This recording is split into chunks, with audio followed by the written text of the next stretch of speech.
Hello,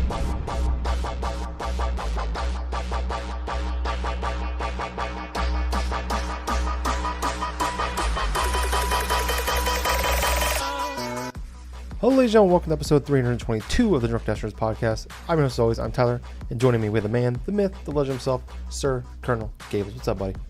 Hey, Tyler. I'm pretty tired at the moment, but at the same time, I'm equally excited about all the gaming news that's just been dropping upon us. And this week is already starting to become it's already starting to become like a freaking waterfall. It's just never ending. Don't go chasing them, though. It's bad times. There you go. Sorry, had to get our one TLC reference in for the podcast. Got it done early. Yeah, we did. Doing good on time. Nice time with the 20-year-old reference. Anyway. That's what I'm here for. Oh, boy. We're dumb, people. Oh, boy.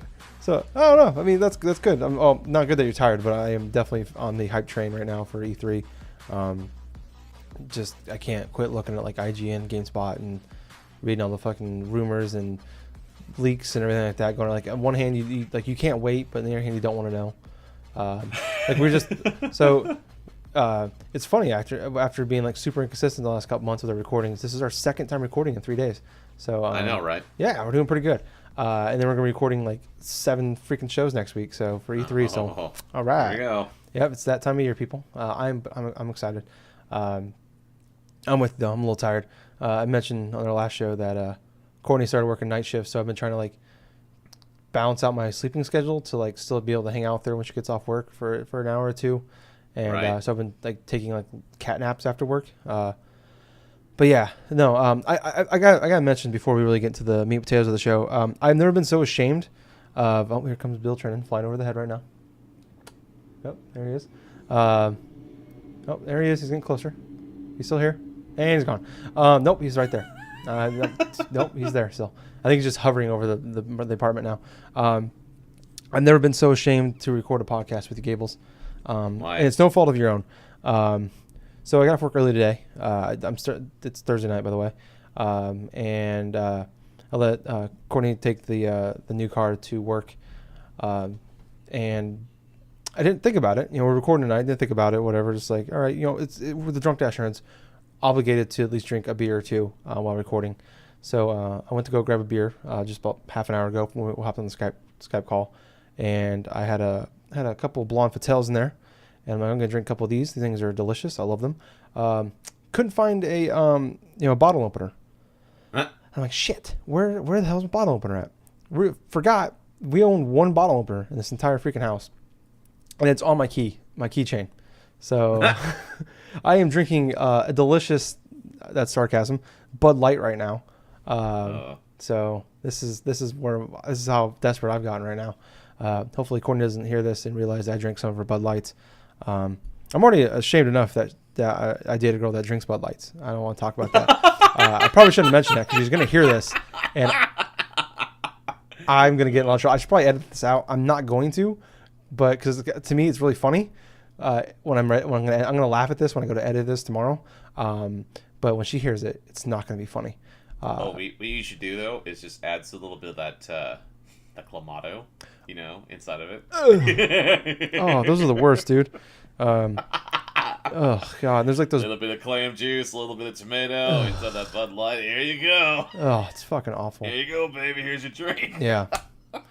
So that's what I'm drinking right now. I got a weird spoon taste in my mouth right now. Yeah, that's what Bud Light tastes like. That and pee. But it's alcohol, so it's something. But yeah, no, we just did a show a few days ago, so not a lot changing other than just we're getting closer and closer to E3. We were talking about our schedule for how we're going to do the recordings. So we'll just start. Usually we do them. The night of, like Saturday, Sunday, Monday, Tuesday. This year we're gonna do a little differently. We're just gonna record. We're gonna release them on.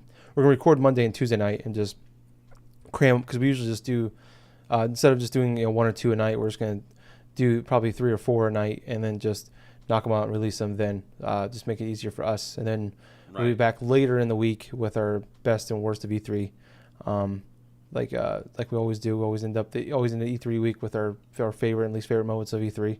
So just a heads up on that. So expect Monday and Tuesday to be crammed with a bunch of podcasts, because we'll release them. Each press conference will have their own individual episode, unless like there's been a few times where EA's been like there's been just nothing worth talking about, and we just combine it in with another press conference. So unless one of them just has nothing to talk about, we'll combine them in. So, and we'll play, like, there's a couple smaller ones, like we're talking about Devolver Digital, and Kind of Funny has theirs as well. Maybe they'll get their own shows. Maybe we'll combine them in with something. Maybe there's just nothing to talk about with them. I do want to mention, actually, speaking of Devolver Digital, they announced the release date for that game. Fuck, what's it called? My Best Friend Pedro, or what the fuck is that game? You know what I'm talking about with the banana? Yep. That game looks badass. It looks like a side scroller Deadpool game with a banana. But they announced it last year, E3. It's a Switch exclusive. I think it's Switch and PC exclusive. And nice. It looks like I keep buying Devolver Digital games because they always look really cool. They have an awesome style, and I play them for like an hour, and I don't like them. Like I did it last year with Garage. I bought that Ape Out just a couple months ago, and like they're cool and they have some style with them, and they're different, and I just burn out on them. But this, I don't know. I'm just hopeful that, like, because they do some cool shit, and I just want to support them. But I had a bunch of eShop points or bucks from just my Best Buy bucks I get. I just bought a bunch of eShop dollars with that. So I went ahead and pre-ordered that game. It comes out June 20th. I'm excited for that one. So I hope I'm liking this one. But yeah, anyways, that's what's going on with me. So we got a decent amount. We just recorded on Monday night, but we still have a lot of news to talk about. So let's jump into the news real quick. Not real quick. It's going to be a minute, but I think we'll go with what happened first here. A couple of big ones and a few smaller ones, but the first one that happened, this one happened yesterday. As of recording, we had the Pokemon Shield and Sword Direct that happened. It's like 15 minutes long, 16 minutes long. It was roughly around that, yes. Yeah, so I'm gonna let you kind of handle like the main news of it, because you're obviously the Pokemon guy. So go ahead and take this stuff away.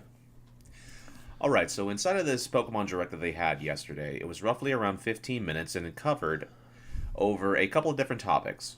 One, it was the introduction of a slew of new characters, at least 7 new Pokemon in regards to the Direct in and of itself. 3 of them were immediately showcased from the get-go after the introduction and stuff. You had a flower, you had a snapping turtle, and the other one I think was some sort of oh my gosh, there was this big old raven sort of as Pokemon and stuff called Corviknight or something. That thing's really cool. Sorry to interrupt. That thing's really cool, and also the Wolo, the sheep thing.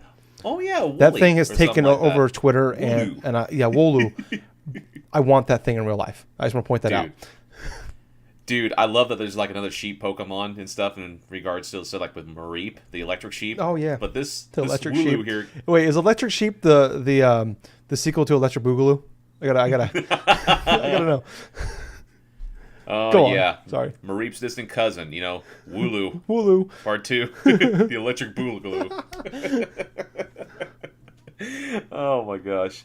Yes, upon this Direct, we also learned more about a new feature that's being added to Sword and Shield that's called Dynamaxing, which in and of itself sounds... Sorry. I know, it sounds incredibly weird and stuff, but it was also incredibly funny when, during parts of the footage, you see both a gigantic Raichu and a gigantic Gyarados just fighting, just mano a mano, pretty much. Mono. But, nah, the first time I saw that, it was initially kind of reminded me of a kaiju battle, between 2 giant monsters. Yes, it is. Dude, that's immediately what I thought. First thing, how did it take 25 years to get to how did it take 25 years to get the kaiju big battles and fucking Pokemon? So basically, what Dynamaxing is when you're inside of gym battles, you can actually have this little ability or something where you can, from what I saw, it looks like you can choose any one of your Pokemon that's going to go through and use this thing called the Dynamax sort of setting. You select that option, and then it lasts for around 3 turns, and you're able to battle against the gym leader and stuff. And basically, timing is everything, kind of similar to past gimmicks from past Pokemon games, like, say, the Mega Evolutions or even, like, the Z moves. But there were also a little bit more things that were showcased. There was showcasing of, like, an open world style of aesthetic, as shown by a lot of the distinct vistas, a lot of the different, like, Pokemon that were wandering around the terrain. It's that moment where I just got that sense of deja vu because of one other game that we've played, both Tyler and I, and that's Breath of the Wild. Mm-hmm. Basically, this feels like, from the opening world standpoint, in my personal opinion, like a Breath of the Wild, but inside of the vein of Pokemon, where lots of longtime fans have had this clamoring thing for years just to kind of had what similar RPGs have had, like an open world sort of aesthetic where you're searching around inside grassy fields, inside of like lakes, inside of like big old rural like towns and cities and stuff, to where you want to check out specific Pokemon live in the wild. Other than that, there was also maybe a couple other things that was showcased, that was talked about, but towards the end of the presentation, we were also introduced to two legendary Pokemon, the cover Pokemon. You have basically two wolves. One holds a sword, and the other one has like a shield built into its mane. For the life of me, I cannot say their names because I do not remember them, but all I can remember is both of them start with a Z. I want to say, like, Zacian and stuff, and, like, Zamamatsu or something like that. I don't know. I don't remember. But basically, they're both legendary Pokemon that are of the cover of the game. And among all that, that also leads me to the last thing that they showcased, was the actual release date being November 15th. Mm-hmm. And there's an option to buy both in a dual pack, which I'm excited about because I could potentially do that. I want to mention real quick on that, Gables. I was going to bring that up. I'm glad you did. Yeah. It's if you want to go digital, it's actually, it would be smarter to buy them separately. You can do that Nintendo voucher thing for $100 and get them both that way, so save $20. Or at Best Buy, you get a $10 voucher for like $10 in Best Buy rewards. So if you buy the dual pack, you only get one $10 thing, but if you buy them separately, you get two $10 things.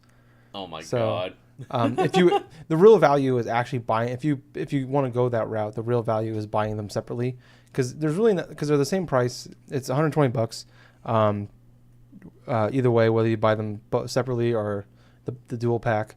So if you want to like find a value like that, that's I'm just saying that's a way to go if you want to. Well, yeah, definitely, and that's definitely a way I could go and stuff.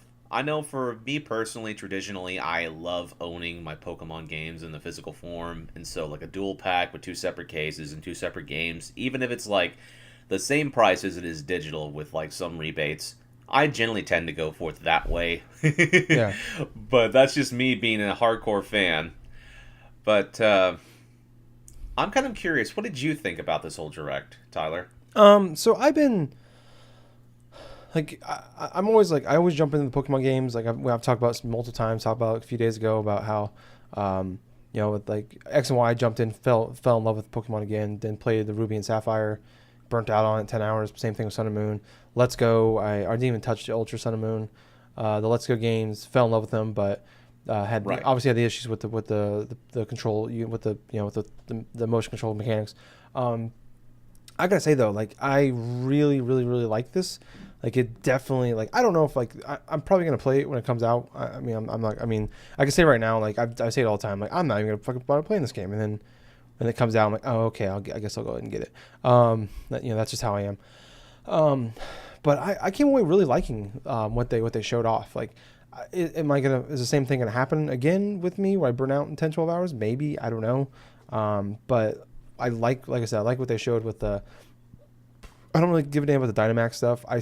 I love the Mega Evolution stuff. I wish they would have kept that. I know that's like their thing. They bring a thing in every generation and take it away. But that was my favorite thing they've done since I really jumped back into Pokemon.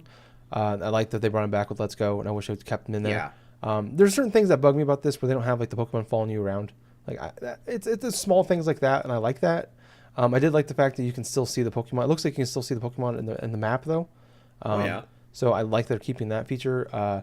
The raid battle stuff, that sounds kind of cool. Where you can like, you and like up to 3 other people can go and fight a Dynamax Pokemon and catch them at the end. Right. The wild area seems really cool. That definitely like that got that Breath of the Wild field when they showed it off and looking at it. So there's like, but there's been like talk is like, is this like a Safari Zone type of thing, or is this like the world is this like, is this replacing the routes? Like, you know, is this like, because they haven't really explained whether or not this is like, is a wild area like sections of the map, or is this like one big area in like the Safari Zone where you go to and you walk around the area and it's just like a fenced off area, or is this the game? Because if that's the case, if that's the game, that's awesome. Like replacing the routes, like it's a small, it seems like a small thing, but I think it's a big it could be a big change, you know, in the franchise where like the routes have always been there. Like that's the one thing that like that's one of the things they've never touched, is like that's always been how you get to point A, point B is the route system. So and at some points it's been kind of generally kind of boring that way too. I mean, there's some Pokemon games that have like the route stuff that's distinctly what you can do and stuff, but it's always kind of like the same thing where you go upon a specific route, you encounter certain groups of Pokemon or some, and you face off against certain bits of trainers and stuff. Whereas I was given the impression while watching this Pokemon Direct that it's basically all this wild area between towns that kind of replace sort of like the route linearity of aesthetics, and more or less kind of like a broader, more open type of tranquil kind of like area to where you're free to explore certain aspects of this and that. And from what it looks like, considering what I've seen for the actual full-on map in terms of the whole Galar region and of itself, this looks freaking gigantic. Yeah. I mean, the whole map and all the things is supposed to be a representation of Great Britain. And okay. I gotta say, man, it's like a lot of the... Excuse me. Had a burp up at dinner.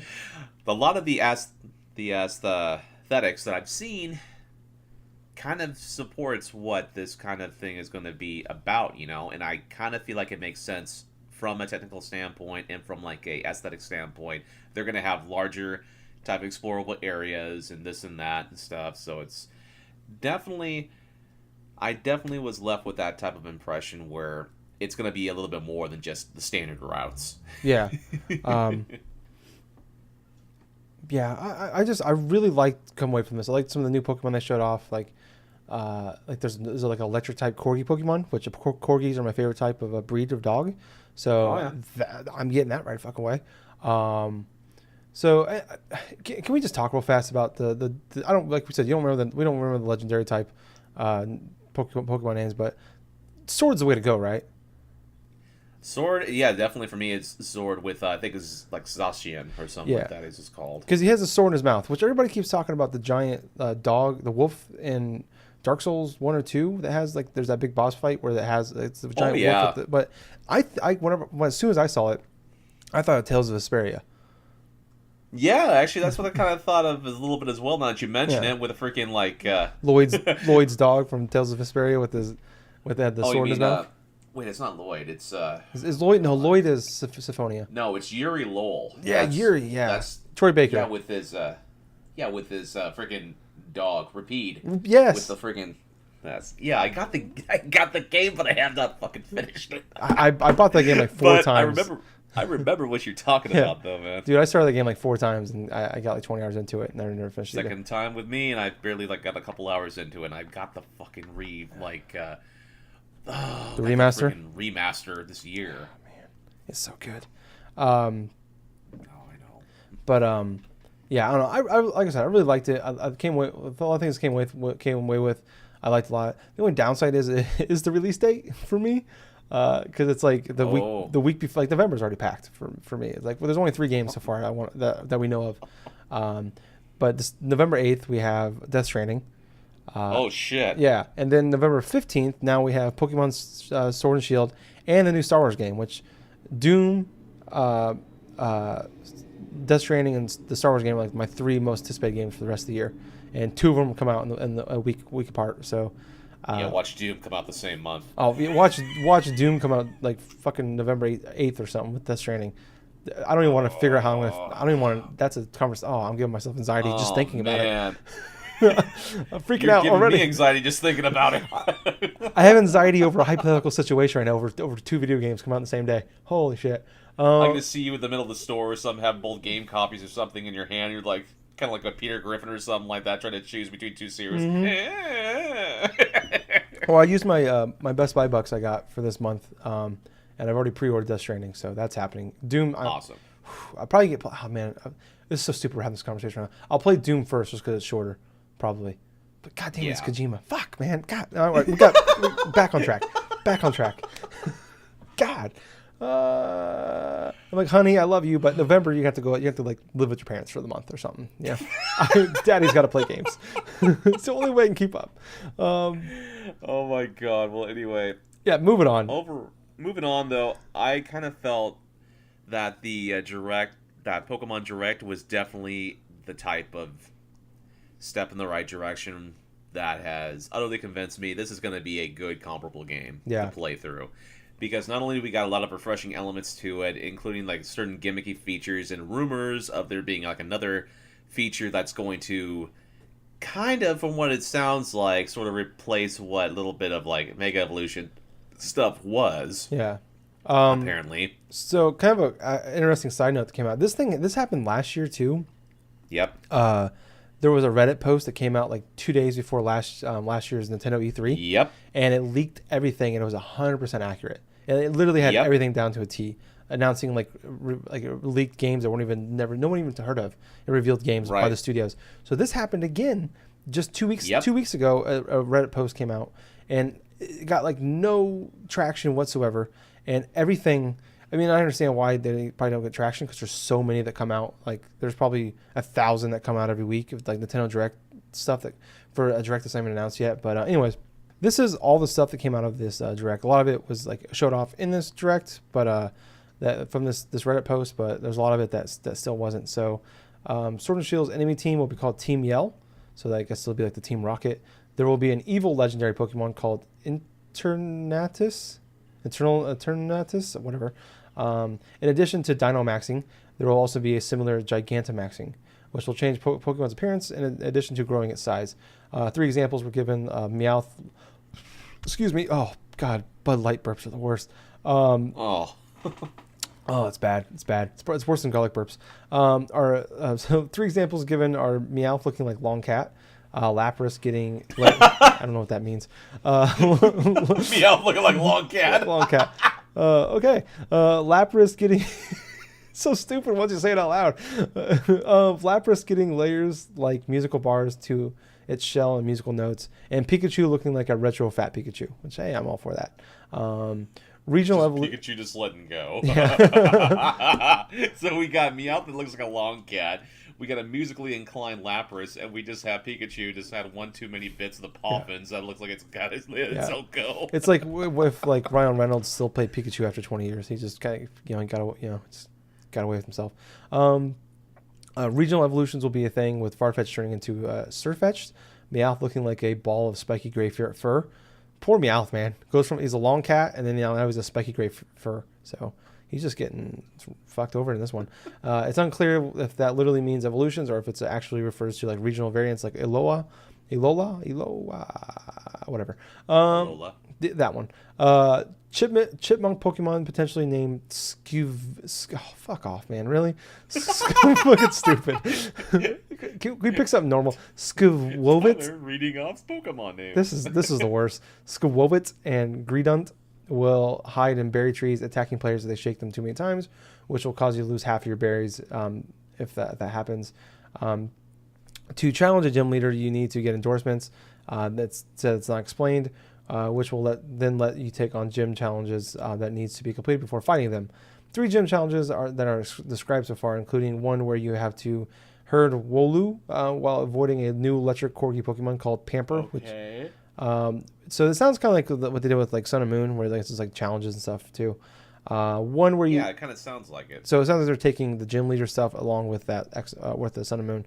One where you navigate a maze with water blocking your path, and one where you have to catch Pokemon and get 5 points while in a team battle with another trainer who's also trying to catch them at the same time.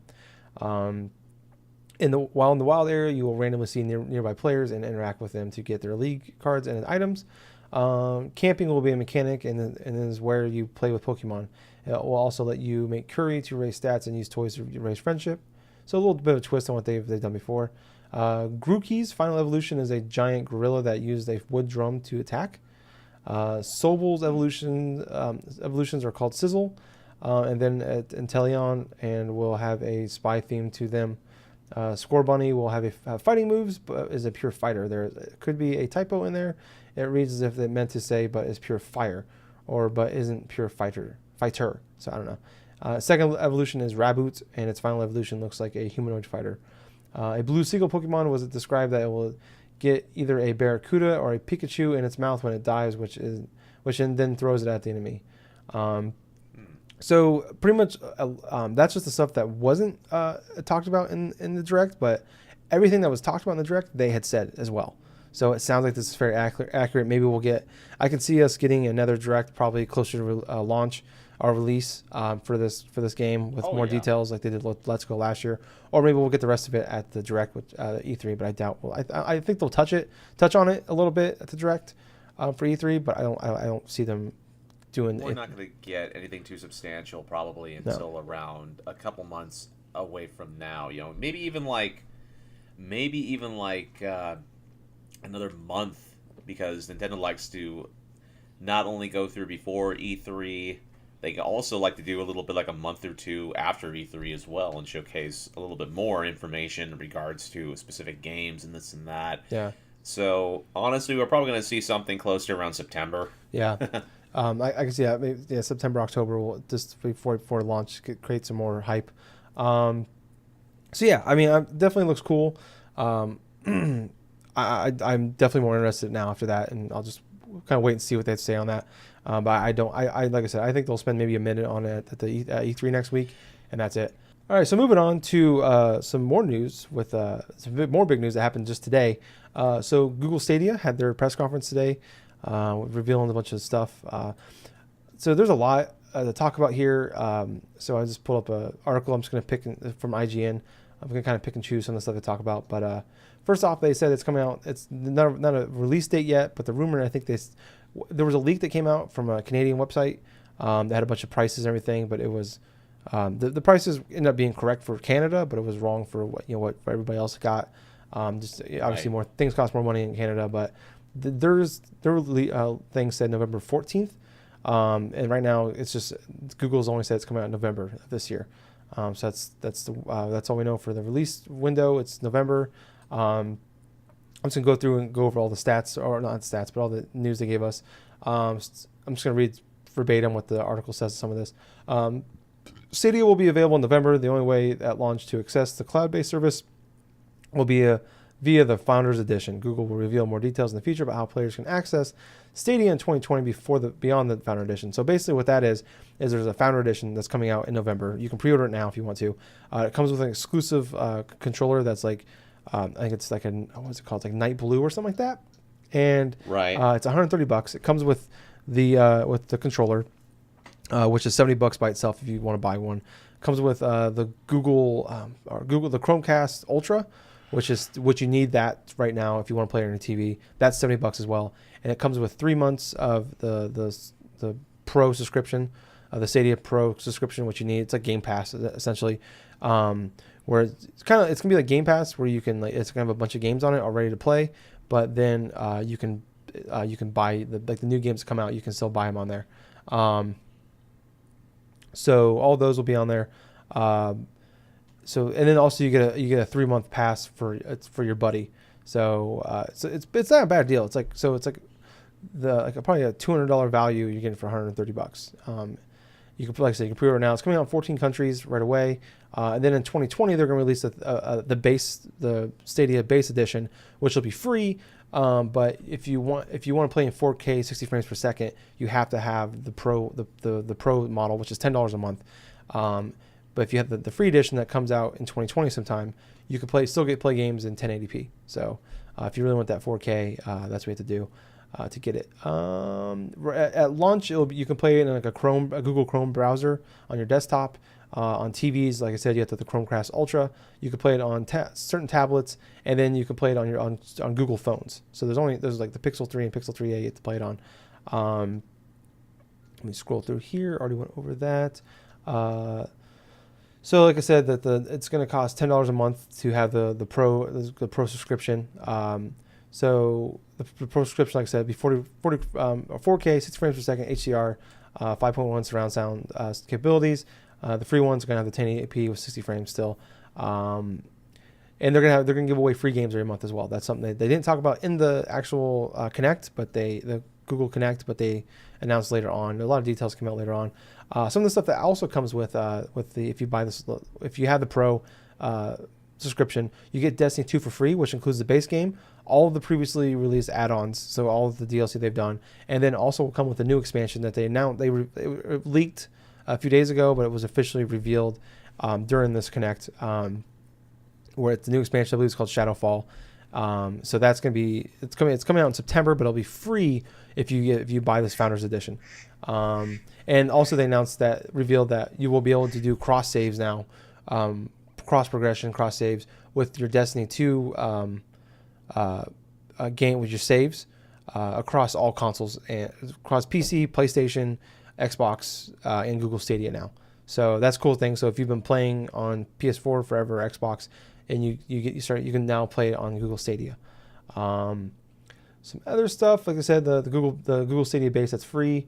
You don't get any of the free games. You don't get like the subscription based games, but you can still buy games on there and keep them. There's no offline play. You can't download the games. There's nothing to download it onto. So you have to be online at all times to play the games on there. They said that they recommend, the very least they recommend is 10 megabytes per second to play games. If you want to play like with 1080, I believe 25 or 20 was for 1080. The max is 35 megabytes per second, and that will get you the 4K with 60 frames per second. I believe they said you can go down to 5, but 10 is the minimum they recommend. They said there's going to be 31 games at launch, but they said that they have like over 40 developers on with them already working on games or already announced games. Like Capcom has a game they're going to announce here soon, apparently, that's going to be on Google Stadia at launch. Here's a list of the games that have been revealed so far. Dragon Ball Xenoverse 2. Bethesda is doing Doom Eternal, Doom 2016, Rage 2, Elder Scrolls Online, Wolfenstein Youngblood, Destiny 2 like we talked about. There's a game called Get Packed that they showed off there. It looks like it's like a top-down game, looks like kind of like a fun party game. Grid's coming, Metro Exodus is coming, Thumper's coming. EA said is in partnership with them, but nothing's been revealed. Farming Simulator 19. Baldur's Gate 3 was revealed at this press conference and will be there, but it's not exclusive to Stadia. It'll also be on PC. They just real quick, they announced no exclusive games. Everything that's coming is either already on something or it's going to be on this at launch. Power Rangers, Battle for the Grid, Rockstar is going to be working with them. Football Manager is coming, Samurai Showdown, Final Fantasy 15.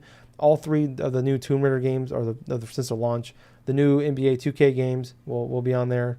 Borderlands 3. Guilt, which is from Tequila Works. That'll be the new game that's coming on there. That game actually looks really cool. It looks like a pretty cool scary game. Mortal Kombat 11. The new Darksiders Genesis will be available. Assassin's Creed Odyssey, Just Dance, Ghost Recon Breakpoint that they showed off there. Division 2, Trials Rising, The Crew 2 will also be available. Assassin's Creed Odyssey obviously will be there. That was the game they tested last year for everybody to play. So that's you don't have to use a Google Stadia controller. They recommend it, but you don't have to. And there's going to be 3 different colors at launch. One thing that came out after the fact that they didn't mention at all is that they said that if you played it if you played in 4K 60 frames per second, it would take 65 hours of gameplay would use 1 terabyte of data for internet. So a lot of people, like I have a data cap that I don't get anywhere near. I get 2,000 or no 4,000. I don't know, what is it? I get 1,000. I'm sorry. I get 1 terabyte a month of this. So basically, someone break down, if you played it for 3 hours a day without using the internet using your internet for anything else, you would hit the data cap.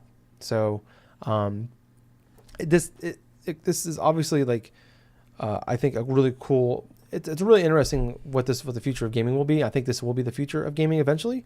Who's to say this is too soon? Maybe kind of like what was the thing we had like 15 years ago or 10 years that came out that was like this that bombed and no one bought like because it didn't work very well. Ouya. No, not the Ouya. Ouya was something else. I think was it Ouya? I think it was Ouya. Maybe you're right. But there was it came out and just it was a cool idea, but it was 10 years. It was maybe 15 years ahead of its time. I don't know. I mean, Gables, you watched this too. What was your takeaway from this? What the hell is the point of this? That's what I basically got for this entire press conference. Because there are a couple of things that I readily noticed here. It's like, one, there isn't any type of exclusive things tied into this Google Arcadia.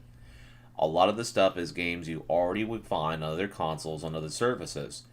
Another thing is, why the hell would I want to pay $10 a month for this Game Pass stuff? Well, I could at least possibly go to a competitor stuff, say like the Xbox Live, like the Game Pass and stuff, pay for that, and quintessentially not only get a lot of the games that old game wise they have on Stadia, I could play that on my PC as well, or I could play it on my on an Xbox One or this or that. What I'm just saying is, there's more options that I have instead of inherently going through and streaming through Google Stadia. Another thing is that it's kind of ticking me off and stuff, and you just went through a bunch of the data capping stuff.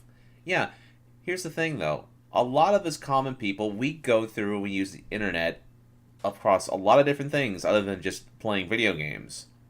And one of the reasonings why we have things like PCs, we have game consoles and stuff, is trying to take away from a lot of that type of data kind of cap or bandwidth sort of thing that is prevalent in sort of like simulate, situations like this, where we could play it like on a lower setting that we have already interpreted based on our hardware and stuff, and we wouldn't get too much data usage like out of streaming certain things here and there. But honestly, when it comes to the whole like data streaming, I just don't see this as like readily ethical for a lot of people, because if you're going to be taking up like 1 terabyte through like so many hours or something just by playing through an expansive like game, just one expansive game, and you're already at least reaching your cap at that point, I don't see really the use of it. I think this type of the console reveal, it's not even any kind of console. What am I talking about? What I'm saying is this is the type of service where I don't feel like it's ready yet. I like a lot of the concept of what it's trying to provide, making things easier in terms of use for a lot of other people. But at the same point, they're trying to aim for a market that's already flooded with a bunch of different options that do things better. For example, you have things like Steam, you have things like, say, this, like Xbox Live and the PlayStation Store and the eShop too, that have a bunch of the games that will be receiving a bunch of the games that they mention on their Stadia things. You can play them on that service without any type of like excess, without having to pay for a Google, like the Google freaking like a plugin or anything like that. It just seems like kind of a waste in my personal opinion. Because why would I want to go through and invest what Google is offering in terms of their subscription process and in terms of what they're essentially doing? Well, I could just go through on my PlayStation and play the same games that they just announced, or on my Switch and play like a little bit of Baldur's Gate, which is confirmed. A lot of those Baldur's Gate games are coming to Switch as well. So in the end, it just basically leads me to the question of, what is this product aimed for? Who is it aimed for? Is it aimed towards hardcore like gamers and stuff that have been around? Is it aiming towards more of like, say, a casual audience that has some interest in gaming? It's just I don't really feel like it has a clear-cut direction, and it does not have a lot of the formula currently to make it readily a success, because this is just a streaming-only type of thing with the possibility of like buying certain games that become available on it. I mean, that doesn't make any other thing different than other like online stores, where you basically are doing the same thing, buying licenses and having them downloaded on your computer or on your system of choice.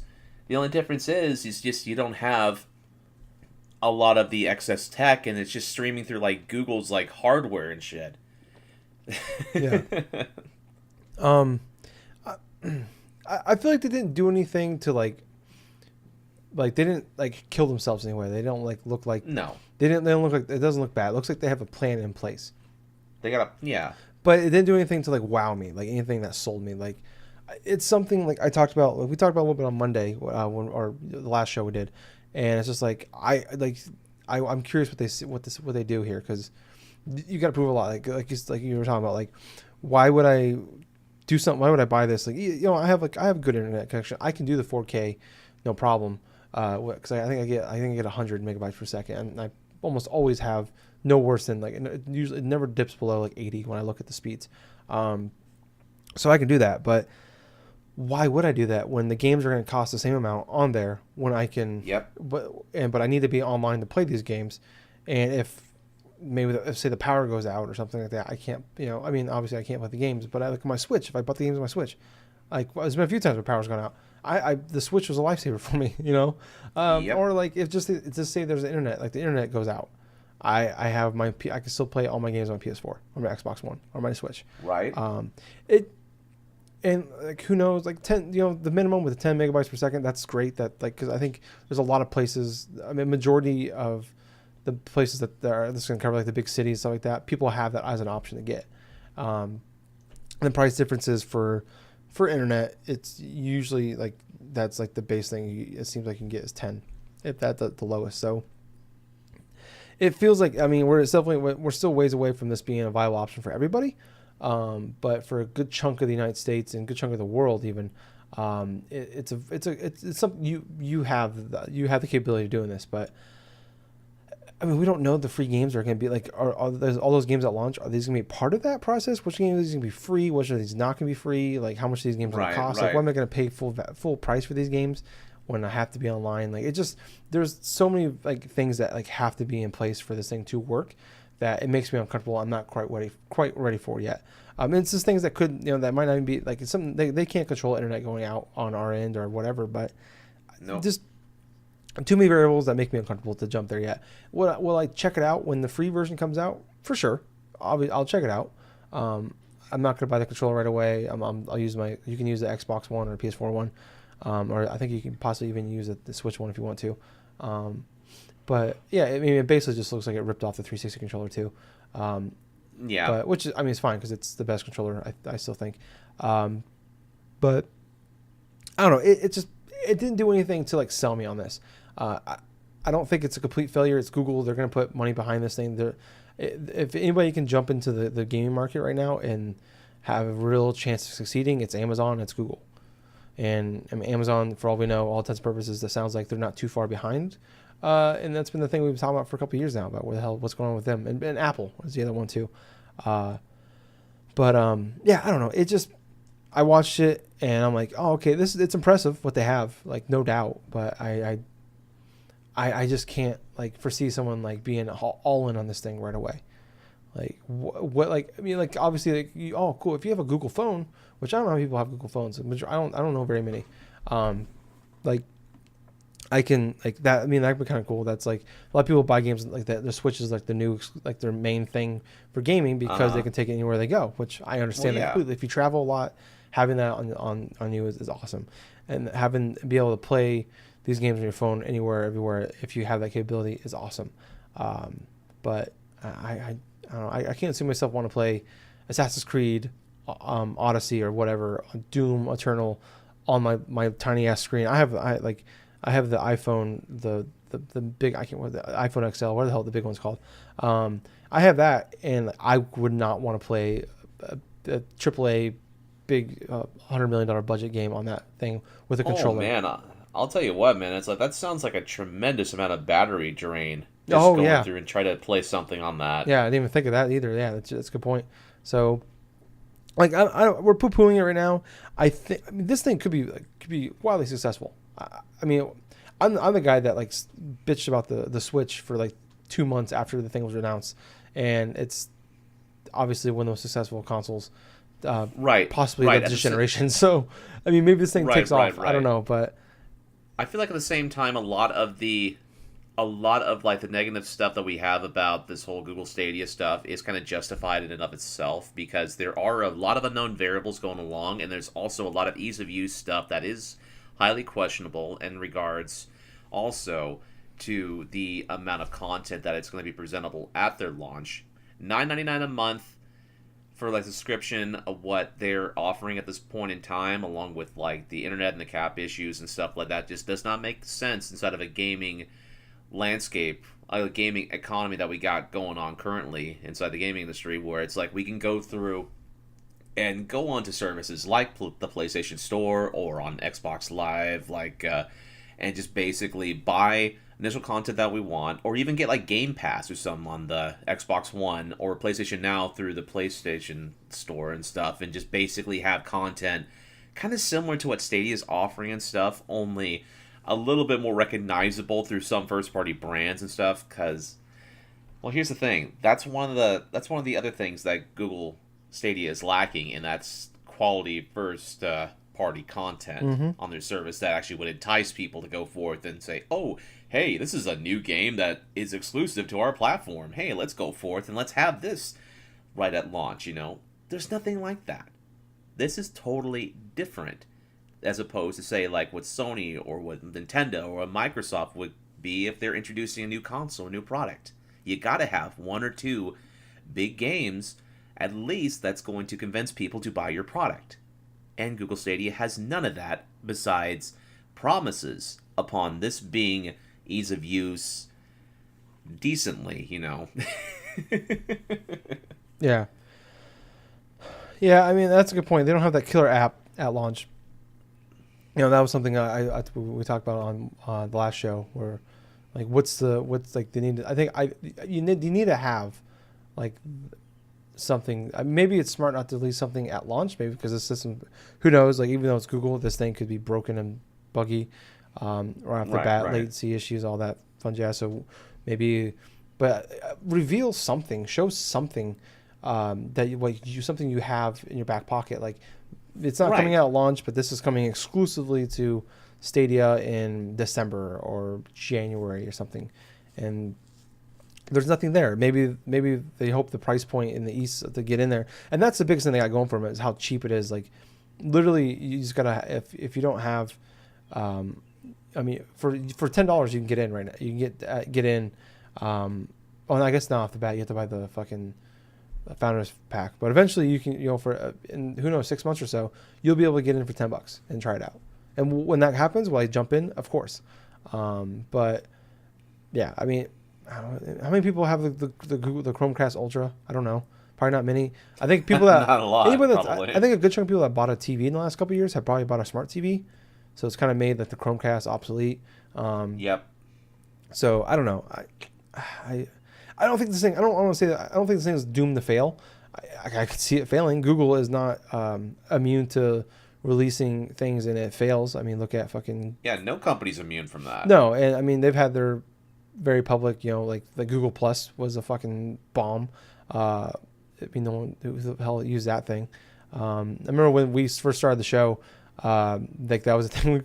We started the show around the same time the thing came out, and we even created I think we created a Drunk Nerds page on there, and yeah, we never used it again. By the way, we hardly ever used it. Yeah. By the way, a fun fact: last week was our 6th year anniversary. Forgot to mention that. So happy anniversary to us. Yes, it was. So yeah, crazy to think that we're still here. 6 years later. Yeah. Yeah. I don't know. We'll wait and see, but I hope it works. I mean, more competition's better. We haven't had a new real competition in gaming since the Xbox joined in like 2001, and it really took. Yep. I mean, it took them. I mean, they weren't really much of a threat until. I mean, they were kind of they did really well with Halo and shit, but they weren't a serious threat until the 360 came out. Yeah, so it was a combination of a couple things that made the Xbox more or less coming into its own. One was the Xbox 360 actually going through and like having killer app after killer app like at the first couple years of its console life, on top of Sony totally dropping the ball and stuff for trying to release a console for like $600. Yeah, yeah. It took Sony like shooting themselves in the foot, and the 360, they did a good job. So, but anyways, I don't know. I mean, We'll wait and see, but I'm not impressed off the bat. But moving on to our next topic, because we're going fairly long here. We haven't got to what we've been playing yet. But Watch Dogs Legion has been leaked out, and it's pretty much all but confirmed. Ubisoft is like the worst at keeping secrets, I swear. Yeah. Like, I'm pretty sure like everybody knows what the games are. They're like where the game takes place or what the game's called before they even create the goddamn game. Freaking like 3 games that they freaking like. What was that? Rolling Chamber? We know Rolling Thunder. Or, there's like some I can't remember what it's called. That was leaked last month. And now Watch Dogs Legions. Right. But Amazon UK. So it wasn't good news. Walmart Canada didn't ruin E3 this year. But Amazon UK did leak. They posted it on their website, but took it down quickly. What the game was called. Then Ubisoft on their Watch Dogs Twitter account put a thing on there, like a teaser, like a 10-second teaser thing where it just showed the logo of the Watch Dogs saying coming at E3. So just it leaked, and then that was their follow up to it. Like, but they didn't say what it was called or anything like that. So it's set in London post Brexit, so it's in a rough time. So it's gonna be fairly. They're with Watch Dogs. They don't shy away from like political stuff usually, even though they say that they don't get political. They never shy away from it. But the description of the game that was on when it was on there was play as anyone. Every individual you meet in the open world has a full set of animations, voiceover character traits, and visuals that are generated, guided by gameplay systems. Then Jason Schreier came out and he said that he can confirm all of this. He said that in his article he posted about it. I've heard the same, and also that you'll see different things at different points in the game depending on which NPC you're playing as. In fact, from what I've heard, the system is so ambitious that it's been causing the developers a lot of headaches, and may have led to at least one delay. More next week at E3. So this game's gonna be real at E3. The rumor is it's gonna come out early next year. I was hoping it was gonna be like a November game or like a fall game, but it sounds like it's coming. If it's early next year, then that's perfectly fine by me. Yeah, but we don't know what the hell's coming early next year though. I mean, you know how the first quarter is always crazy though. Still, this first quarter. Well, if rumor has it, there's probably going to be a couple of great games that are going to be early going. Yeah, true that. But yeah, I don't know. I mean, you played the first Watch Dogs, didn't you? No, actually, I'd never actually played the Watch Dogs games. Okay. But I've talked about a lot. Like I thought Watch Dogs 1 was, it was much like Assassin's Creed. Watch Dogs 1 it had all these cool ideas in place. Just it didn't do a good job of bringing them all together. But you can see like, it had all the stuff there. And it was just kind of serious and everything like that. And then Watch Dogs 2 came out, got everything together, was fun and over the top. Fucking blast. Love that game. And so I've been really excited for Watch Dogs 3 for a while now. And I figured it was coming out this year. It seems like the new thing is we get 2 years in a row Assassin's Creed, and the third year we get Watch Dogs. But it sounds like with this new system, it's caused a delay, so it's not coming out until next year. But right. I don't. It's like I said, it seems very ambitious. It seems like, in theory, just like the first Watch Dogs, in theory, it sounds awesome. Sounds really cool. With being able to jump in between characters whenever you want, any NPC at any time. The GTA 5 effect. Yeah, but I mean, like we're talking about like hundreds of different characters with different, like the story's going to change based off of who you play as and what you do. Oh, that sounds really convoluted. Yeah, and it sounds cool in theory, but then when you start thinking about it, like how is this going to work? I mean, is it really going to be as different as they say it's going to be? I don't know. You know what it's going to end up being? It's probably going to be a bunch of like pre-generated characters with like maybe like 4 or 5 different type of like branching story arcs. Yeah, I'm hoping it's more the GTA thing, like where it's just maybe you're just like a few different characters. But the way they're describing this, and I hope some of this is not true. You could be anybody at any point. But this is like I was so pumped for a Watch Dogs 3, and everything I've heard about this. Just has completely turned me off from this game. It just like they said, it's super ambitious. It's causing headaches. It's what led to a delay. I mean, the game hasn't been revealed yet. Maybe hopefully coming out E3, it will wow all of us, and people will come away saying all kinds of great things about it. But just on paper, looking at this, reading about it, and hearing about it, man, this sucks. I'm not looking forward to the Watch Dogs anymore. And I could be wrong. I hope I'm wrong. I really do. I want to be wrong. But yeah, what a fucking bummer for me. I don't know. I mean, I know, like I said, you haven't played a Watch Dogs games, but are you any more interested in playing a Watch Dogs game based off of this?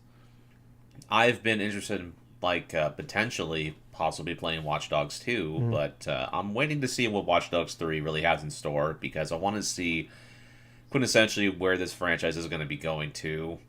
But I've had some interest, just never really dabbled into the pool of the franchise.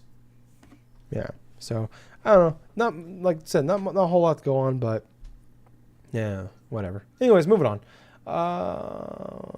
We can cover this one's really quick. Uncharted, the Uncharted movie is finally got a release date of December 2020. Tom Holland, who is playing Spider-Man now, he's going to be playing Nathan Drake. He's going to play a young Nathan Drake. And it's, yeah, like I said, it's coming December 2020. It sounds like it's finally happening, Gables. This movie has been talked about for over a decade now. Two things. One, are you looking forward to it? Two, do you believe it's actually going to happen? Let's see. I am looking forward to seeing how they portray Nathan Drake. Mm-hmm. And two, I do believe that inside of a world where there's been a Detective Pikachu movie and there's been like a freaking Sonic movie that's going to try to release sometime, yeah, I do believe this is actually going to happen. Yeah, I agree. I think this is actually it. I really do. I do have hope, especially after. I mean, Detective Pikachu didn't like blow me away, but it was an enjoyable movie. It was good. It was probably one of the best video game movies that we've probably ever. Oh yeah, it's definitely surpassed Mortal Kombat as the greatest video game movie of all time. But I love Tom Holland as Spider-Man. Hopefully he's really good. It's weird because it's like Nathan Drake in the games is like probably in his mid to late 30s in the first game, and I think Tom Holland is like literally like I don't even think he's legally allowed to drink in the United States yet. Maybe he might be. He's early 20s at the oldest, I think. So, but I don't know. I'm hopeful. I really am. Especially the Nathan Fillion short movie they made last year was incredible. Because Nathan Fillion was born to play Nathan Drake. Oh, no shit. Unfortunately, he's about 100 pounds too heavy for that role. But if they had Firefly Nathan Fillion, it'd be fantastic. But yeah, I'm hopeful. I think it's going to happen, and I love Tom Holland as Spider-Man. So he's I think he's got the ability to pull off Nathan Drake. I think it doesn't matter. And they have the director of 10 Cloverfield Lane as directing this movie. So, and I love that movie. So it's a different type of movie. It's a suspense horror movie, but I like 10 Cloverfield Lane. I love that movie. So I'm hopeful. And then last but not least, real fast, Destiny 2 is going free to play in September. It's going to be called Destiny 2 New Light. It's going to have all of the base. It's kind of the base game and all the DLC. So pretty much it's going to have everything. But for free coming in September. It's going to launch for free officially. But except for the only thing, Shadowkeep is the name of the new DLC. I said Shadowfall before, but Shadowkeep is what it's called. Everything's going to be free to play except for the Shadowkeep you have to buy separately. So obviously they separated from Activision earlier this year, or end of last year, I'm sorry. And now this is something that's been rumored for a while now, but it officially was announced today as a recording. I feel like this is something they had to do. They and with Activision, like they're basically giving that game away. Pretty much most of last year. Like I remember Best Buy had a deal where you bought a game for Xbox One or PS4 that you got a free copy of Destiny 2. And they literally gave Destiny 2 away last September. They did. For PS Plus. So this just makes sense. I think. I think it's a smart move. They're gonna have they still have all of the cosmetic shit you can buy, and the dances and all that fun jazz if you want to. But this feels like the smart move to do, especially if you want to add a little more boom to it when Shadowkeep comes out in September. What about you? I think this is a fantastic move there by Bungie. Making the thing free to play makes sense from a traditional standpoint, as a lot of people, especially a lot of people have already moved on a little bit from Destiny 2, gives them more of an enticing thing to not only jump back in, but when the Shadowkeep stuff comes out in September and stuff, you're already going to have things like, say, Forsaken and stuff like that that's going to be readily available. So there you go, plus the other DLC stuff previously.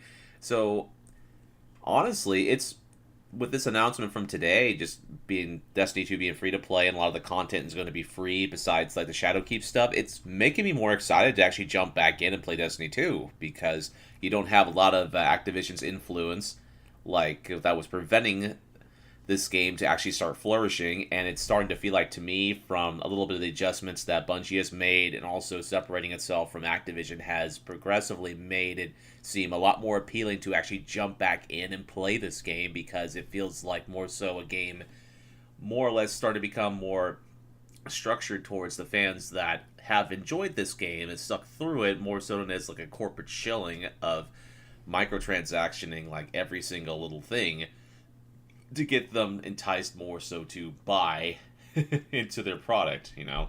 Yeah, and this is really cool too, because I mean, like, I love Destiny 2. It was one of my 10 favorite games of last year. Or not last year, 2017. It was 17? Yeah, 17. And yeah, 17 was like one of the greatest years in gaming of all time. But anyways, it's a great game in itself. And all the DLC on top of it, which I've heard the DLC it's whatever, but I think it's whatever because you've had to pay extra for it. I think if it is being morphed into the game, if it being morphed into it, just playing it with the content with it, I think it's perfectly fine, fits in well with the game. So I mean, you have a solid 30 hours of great game to play in there, and then all you gotta do, if you want to buy the cosmetic stuff, you can. There's some other stuff that you can buy as well. I know of, but I don't know the game well enough to like the deep. I'm not deep into the game to understand what the hell that shit means. But and then Shadowkeep is it'd be something you can pay for extra. So it's cool. I think it's really cool what they're doing here.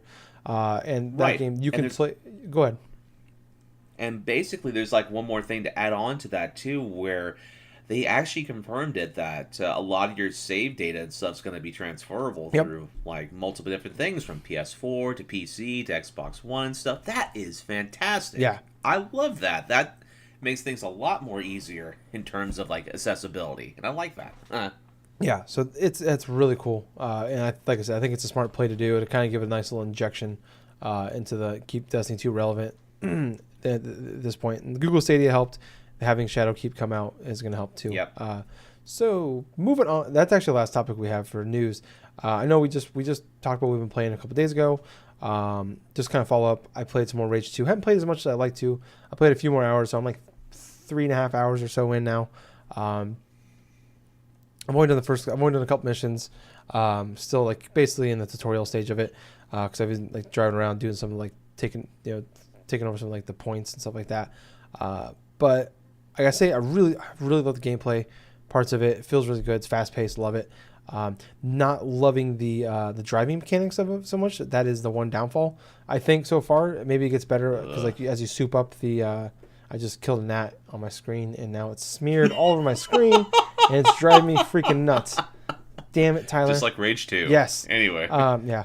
But I'm not loving the driving stuff. I like you can there's like combat. You can like fight. There's like random people fighting on the side of the road and you can shoot them with your vehicle. I just get out and fight. It's just better. One thing that does suck is like they drop items when you kill enemies, and like you just suck them up like you do in any other game. It's just like you absorb them basically, and you have them. Well, when you're driving around, you don't do that. So you have to physically, after you kill a bunch of enemies, if you kill them in the vehicle, you have to get out of the vehicle and go pick everything up, which is really annoying. So it's like it's kind of like the thing. It's like Borderlands 1 to 2. Like Borderlands 1, that was the same issue. Borderlands 2, you automatically, after you kill enemies, it would just you automatically pick up like ammo or any special items. You'd have to get out of the vehicle to get them. And it's something that was an issue 10 years ago, and for some reason it's an issue in this game. But that's just weird. Yeah, and there's like you can race people and stuff like that, but it's not very fun. I don't know. I'm not. I don't know. Anyways, it's fine. I'm still enjoying the actual combat of it. I just don't like this. Like when I'm playing the actual game, I like it a lot. It's the in between stuff I'm not liking that much. The traveling part that I'm not liking. But it's a big open world, so you kind of have like driving is like your best option. Really, the only option. If the game's built for the driving parts. But yeah, like I said, I'm only a few hours in. Maybe it gets better when I soup up and get better. You can get different vehicles and soup them up, stuff like that. So maybe it'll get better. But that's my early impression so far. What about you, Gables? Well, let's see. For what I had been playing over the past couple days, I managed to finish up and completely, thoroughly beat Castlevania 3: Dracula's Curse. Nice. And honestly, I feel like this is maybe one of my favorite NES games that I've ever played.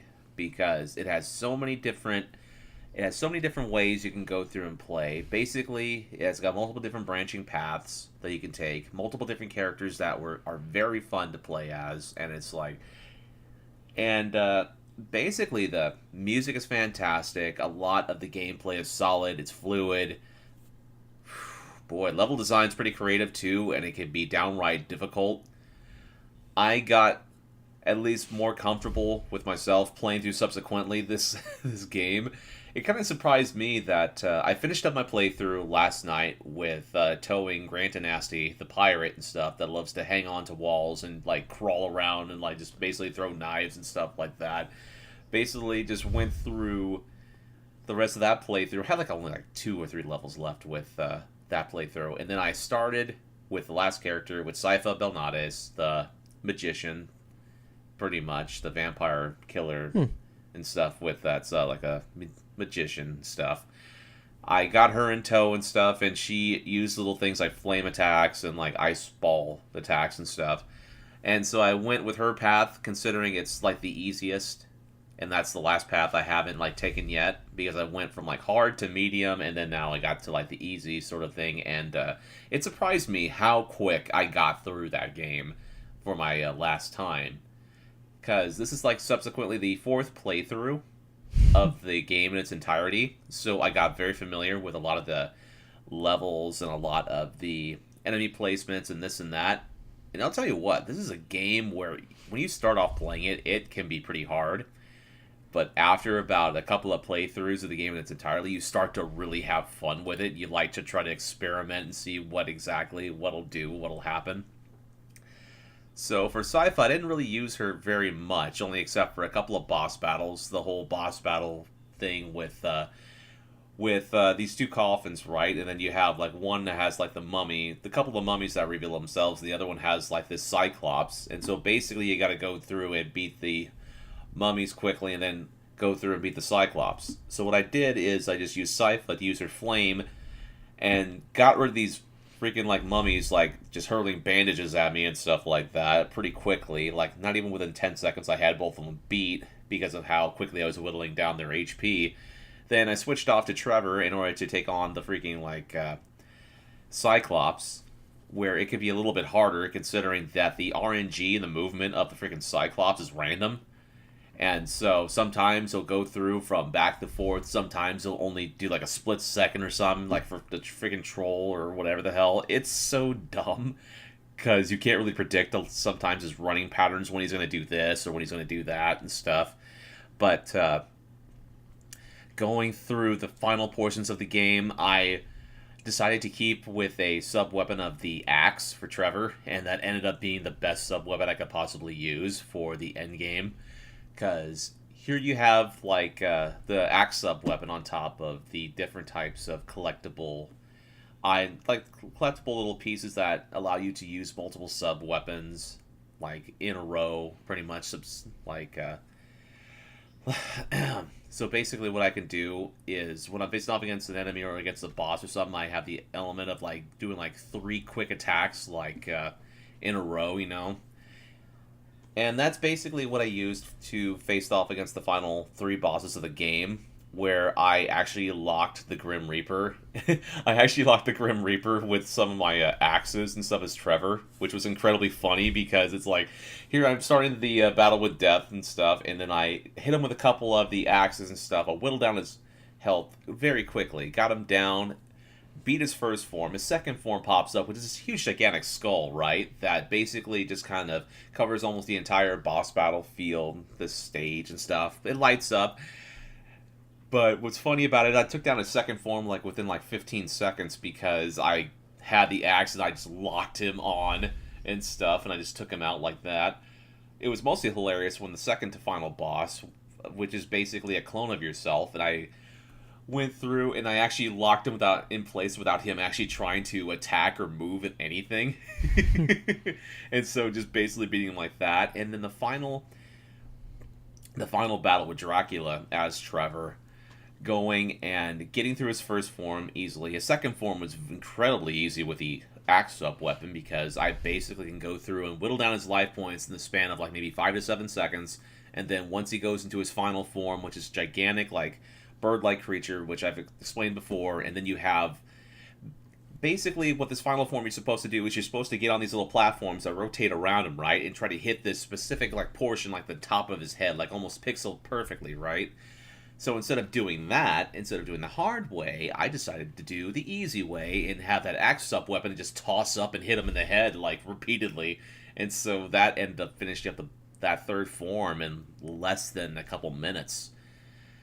So with everything all said and done, the completion of Castlevania 3 involved with me 4 separate playthroughs, one with Trevor by himself, one with Alucard, one with Grant Dynasty the pirate, and one with the magician, vampire killer here, Saifa Belnades. I basically spent around, I kid you not, maybe about 10 to 12 hours playing this game. And that's easily the longest I've spent on one single Castlevania game in this entire Anniversary Collection.